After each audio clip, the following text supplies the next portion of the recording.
It is this week that biblical history reaches the peak of its drama. We've had skirmishes between warring kings and conflicts between siblings, but now we turn to a battle that will define Jewish destiny, a clash of civilizations that will inspire humanity to value morality, treasure liberty, cherish empathy, and see an unjust peace as an evil warranting war. And over the course of the last 2 weeks, the pair of prophets now poised to confront Paro have been preparing for their encounter, and this week they are formally given their charge. V'yoma Hashem el Moshe, God said to Moses, Re'eh, see, netaticha Elohim leParo, I have set you as an umpire before the emperor. V'Aaron achicha yen nevi'echa, and Aaron your brother shall be your speaker. And God goes on to say, you shall do all I command you, Moses. Though I will harden Pharaoh's heart, he says, Natati et yadi b'Mitzrayim, I will lay my hand on Egypt and deliver my ranks, my people, Israel, v'yadu Mitzrayim, and Egypt will know, ki ani Hashem, that I am the Lord, your God. And in response, v'ya'as Moshe v'Aaron, Moses and Aaron did, kashet tzivah Hashem otam, exactly as God commanded them.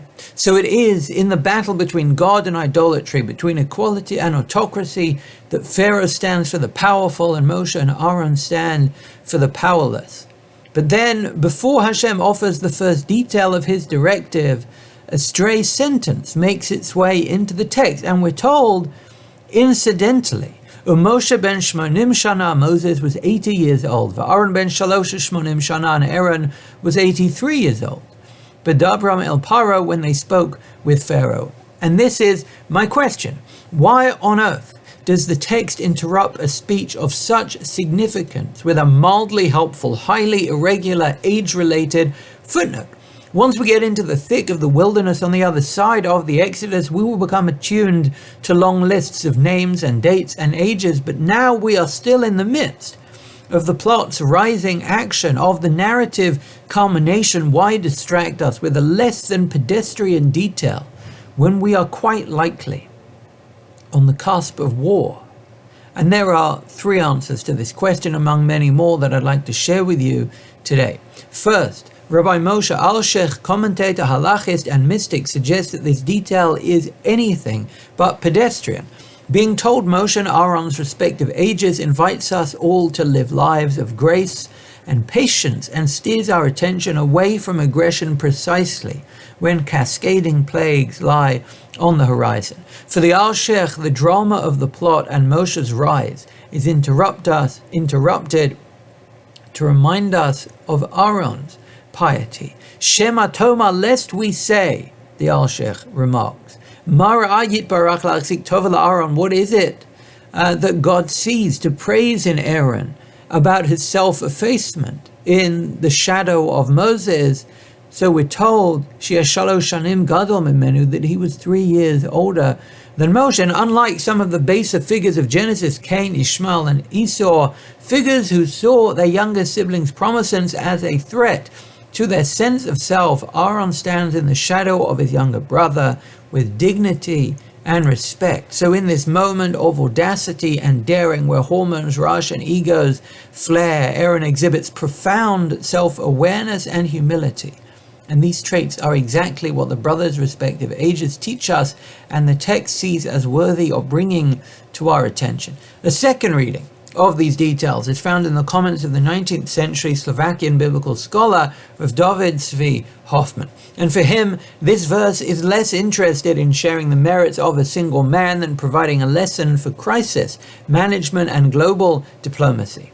Once a time had come for our ancestors to be redeemed, Rav David Zvi Hoffman indicates, anyone among them could have been chosen as the agent of liberty. There were no doubt thousands of Hebrew slaves, exasperated by their burdens, desperate to pull down Egypt's iron curtain, driven by an indignant appetite to bring an end to the evident and incessant injustices all around them, and any of them, no doubt, could have stood their ground in the face of Pharaoh and been crowned by slaves as the national hero. But it was Moshe and Aaron who were chosen.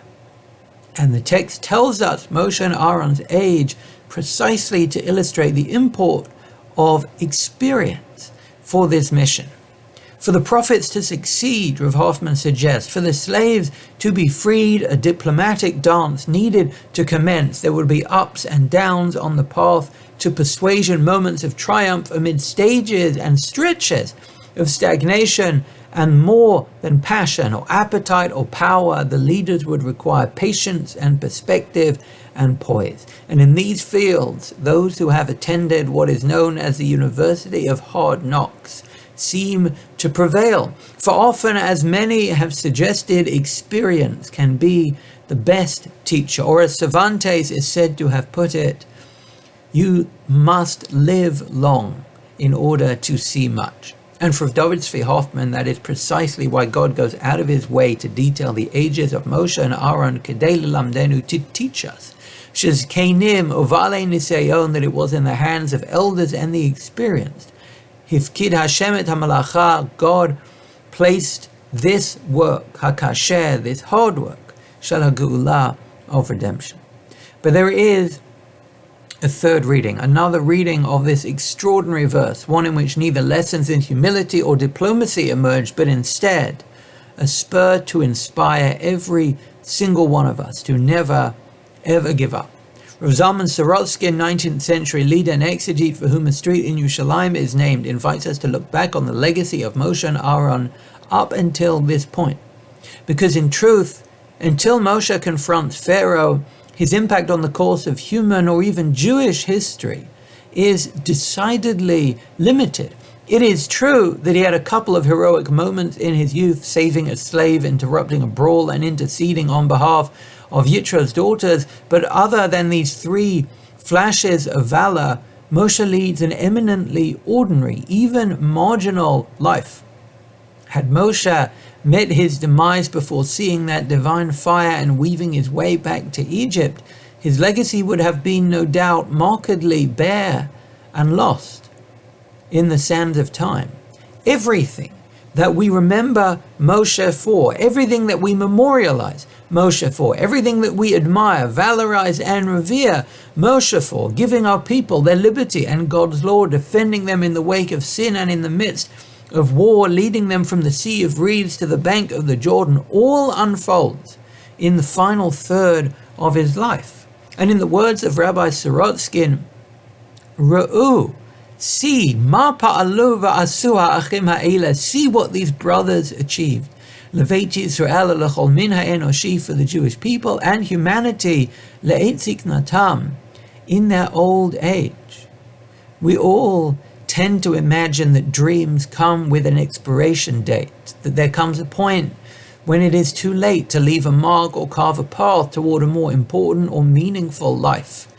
But in this reading, that misconception is precisely why we are told that the most pivotal moment, the most defining moment of Moshe and Aaron's lives comes in their 80s.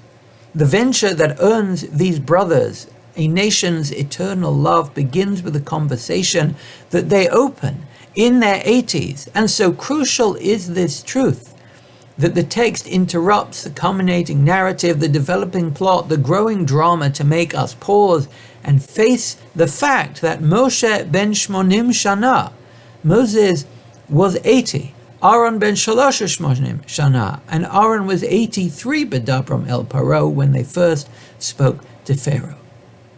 It is never too late to make a legacy and live a life of meaning. In words penned by a woman who is said to have been Queen Victoria's favorite poet, no star is ever lost that we once have seen. We always may be what we might have been. And what Adelaide and Proctor composed in rhyme in the 19th century, we have in spades, in prose, from authors like Brendan Gill and Rich Karlgaard and Vic Johnson, who all lament the effects of undue regret and project what one of them calls the hidden strength of succeeding at our own pace. And we have literally hundreds of biographical exemplars who exhibit the case that so often change is made by those who are so-called blossom or bloom late. From Stan Lee to Vera Wang, from Colonel Sanders to Grandma Moses, and so many more. So as we read of how Moshe succeeds at toppling Egypt and freeing a people, let us remember that his major role came late in his life, which reminds us to always have faith that no matter their age, anyone can make a change. And equally, no matter our age or our stage in life, we ought never to give up on ourselves either.